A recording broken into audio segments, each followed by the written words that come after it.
యేసుక్రీస్తు నామంలో బెతస్తా విడుదల పరిచర్య తరపున మీకు ప్రేమపూర్వకమైన వందనాలు. ఈ దిన వాక్య ధ్యానము, ఆయన వారికి త్వరగా న్యాయము తీర్చును. లూకాసు వార్త 18వ అధ్యాయము 8వ వచనం.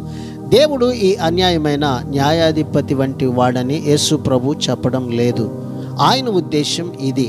న్యాయం కోసం పదే పదే బ్రతిమలాడుచుండగా ఈ అన్యాయస్తుడైన న్యాయాధిపతి లొంగి న్యాయం తీర్చినప్పుడు లోకమంతటి మీద ఉన్న న్యాయవంతుడైన న్యాయాధిపతి వదలకుండా ఎడతెగక ప్రార్థించే తన ప్రజలకు మరింకెంత ఖచ్చితంగా న్యాయం చేస్తాడు అంటే, దేవుని ప్రజలు వదలకుండా అడుగుతూ ఉండడం ద్వారా తాము కోరుకున్నది ఏదైనా అది తమకు మేలుకరమైనది అయినా లేకపోయినా దాన్ని సాధించుకోవచ్చు అని కాదు. వారు న్యాయంగా సరి అయిన వాటి గురించి అడిగితే, లేదా దేవుని సంకల్పానికి అనుగుణమైనవి అడిగితే అవి వారికి దొరుకుతాయి.